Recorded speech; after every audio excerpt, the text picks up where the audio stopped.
L'ESP32 est un microcontrôleur puissant et polyvalent, largement utilisé dans les projets d'électronique et de domotique.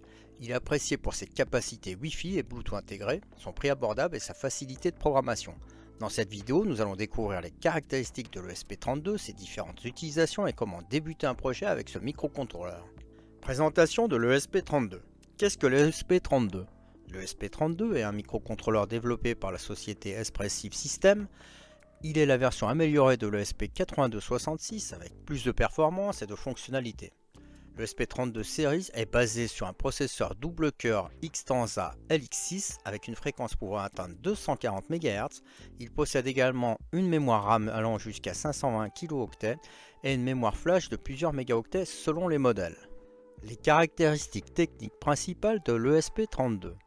Le processeur, un double cœur Xtensa LX6 ou monocœur selon les variantes, sa fréquence d'horloge jusqu'à 240 MHz, sa mémoire RAM jusqu'à 520 kilo-octets, une mémoire flash généralement entre 4 MB et 16 mégaoctets. Le Wi-Fi c'est du 802.11bgn avec support du mode Access Point et station. Le Bluetooth Low Energy 4.2 et le Bluetooth classique. Le SP32 dispose de plusieurs interfaces permettant de communiquer avec d'autres composants électroniques. Les GPIO, General Purpose Input-Output, sont des broches polyvalentes pouvant être utilisées en entrée pour lire les capteurs des boutons ou en sortie pour commander des LED, des relais. L'UART, Universal Asynchronous Receiver Transmitter, est un protocole de communication série permettant l'échange de données avec d'autres périphériques comme les modules GPS ou des afficheurs. Le SPI, Serial Peripheral Interface, et l'I2C, Inter-Integrated Circuit, sont deux protocoles couramment utilisés pour connecter des capteurs et des modules externes comme des écrans ou des mémoires EEPROM. Le PWM, Pulse Width Modulation, permet de générer des signaux modulés utiles pour le contrôle de la luminosité d'une LED ou de la vitesse d'un moteur. Enfin, le SP32 dispose d'un ADC, Analog to Digital Converter, pour convertir les signaux analogiques en numérique et d'un DAC, Digital to Analog Converter, pour générer des signaux analogiques, ce qui est particulièrement utile pour les applications audio. Sa consommation énergétique avec un mode veille ultra basse consommation. Il existe plusieurs variantes de l'ESP32 adaptées à différents besoins. Le SP32 Room 32 est une version standard adaptée à la plupart des projets. Le SP32W Over est une version avec plus de mémoire RAM, 8 MB de PS RAM. Le SP32 Cam, il est équipé d'un module caméra pour la vision artificielle. Le SP32S2 et le SP32S3 sont des versions optimisées pour la consommation d'énergie. Vous trouverez les informations sur les différents modèles sur esprif.com. Explication de la PSRAM. La PSRAM, pseudo-static RAM, est une mémoire vive additionnelle disponible sur certaines versions de l'ESP32, notamment le SP32 WR Over. Elle permet d'étendre la mémoire de l'ESP32 jusqu'à 8 mégaoctets, ce qui est particulièrement utile pour les applications gourmandes en ressources comme la gestion d'images avec une caméra ou des applications IoT nécessitant de stocker temporairement de grandes quantités de données. Contrairement à la RAM interne limitée à 520 kilo-octets, la PSRAM offre plus de flexibilité pour des projets plus complexes. Les différences entre les séries ESP32 et ESP8266. Espressif a développé plusieurs séries de microcontrôleurs qui ont des spécificités différentes. Voici un aperçu des principales gammes. Le ESP8266, c'est le premier microcontrôleur Wi-Fi de Espressif. C'est un monocœur moins puissant que le ESP32. Il a moins de mémoire et d'options d'interface, pas de Bluetooth. Il est toujours utilisé pour des projets simples et économiques. Le SP32, c'est le remplaçant direct de l'ESP8266 avec Wi-Fi et Bluetooth intégrés. Il a un double cœur selon les versions et il est donc plus performant.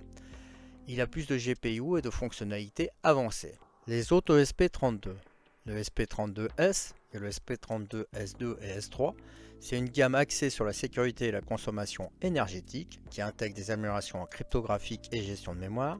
Le SP32S3 est plus puissant avec le support de l'IA et du traitement multimédia. Le SP32C avec le SP32C3 et C6, c'est une série basée sur l'architecture RISC-V au lieu du Xenta LX6, qui est plus économique et adapté à l'IoT avec un bon rapport puissance-consommation. Le SP32C6 ajoute la compatibilité Wi-Fi 6 et Thread. Le SP32H avec le modèle H2, il est spécialement conçu pour le protocole Matter et les réseaux IoT basse consommation. Il est compatible Bluetooth Low Energy 5.2 et Zigbee Thread. Il est idéal pour les maisons connectées et objets basse consommation. Chaque série d'ESP32 est optimisée pour un usage particulier. Le ESP32 standard pour des projets généraux, les ESP32S pour la sécurité et la basse consommation, les ESP32C pour l'IoT et le ESP32H pour les réseaux et maisons connectées. Pourquoi choisir le ESP32? Comparaison avec l'ESP8266. Le ESP8266 est le prédécesseur de l'ESP32 et bien qu'il soit encore utilisé, le ESP32 offre plusieurs avantages. Il a plus de puissance grâce à son double cœur et sa fréquence plus élevée. Le ESP32 a le Bluetooth intégré, ce qui n'est pas disponible sur le ESP8266. Il a plus de mémoire pour exécuter des applications plus complexes et il a une meilleure gestion de l'énergie avec des modes veille avancés. Comparaison avec d'autres microcontrôleurs comme l'Arduino et le Raspberry Pi. Le ESP32 se situe entre un microcontrôleur de type Arduino et un mini-ordinateur comme le Raspberry Pi. Par rapport à un Arduino Uno, le ESP32 a plus de puissance, le Wi-Fi et le Bluetooth sont intégrés, mais il a une programmation un peu plus complexe. Par rapport à un Raspberry Pi, il a une plus faible puissance de calcul, mais il est beaucoup plus économe en énergie et plus rapide à démarrer. Les premiers pas avec le ESP32. Le matériel nécessaire, il faut une carte ESP32, un câble USB micro ou USB-C selon le modèle, un ordinateur avec un environnement de développement, des composants électroniques, des LED, capteurs, boutons, tout ce qui vous fait plaisir pour expérimenter. Installation de l'environnement de développement. Le ESP32 peut être programmé avec plusieurs environnements, mais les plus courants sont le programme Arduino IDE, qui est facile à prendre en main, la plateforme IO plus avancée, elle est intégrée avec Visual Studio Code, Expressif IDF officiel mais plus complexe. Installation avec Arduino IDE. Télécharger et installer Arduino IDE depuis arduino.cc. Ajouter le support de l'ESP32, ouvrir les préférences et ajouter l'URL suivante dans le gestionnaire de cartes. Vous l'avez à l'écran, http://dlexpressif.com. Installer le paquet ESP32 by Expressive System dans le gestionnaire de cartes, puis sélectionner la carte ESP32 dans les paramètres. Un premier programme, faire clignoter une LED. Une fois l'installation faite, testons ce premier programme simple, vous l'avez à l'écran. Ce programme fait clignoter une LED connectée au GPIO 2 toutes les secondes. Vous pouvez modifier certains paramètres pour vous amuser. Les applications courantes de l'ESP32. La domotique et les objets connectés. L'ESP32 est utilisé pour automatiser des tâches dans la maison, pour la commande d'éclairage via une application mobile, une station météo connectée, un système d'alarme avec capteur de mouvement. Vous trouverez bien d'autres projets sur YouTube. Pour les mesures et pour les capteurs, grâce à ses interfaces ADC, I2C, le ESP32 peut collecter les données, la température et l'humidité avec un capteur DHT22, la qualité de l'air avec un capteur MQ135, la mesure de consommation électrique avec un capteur SCT013.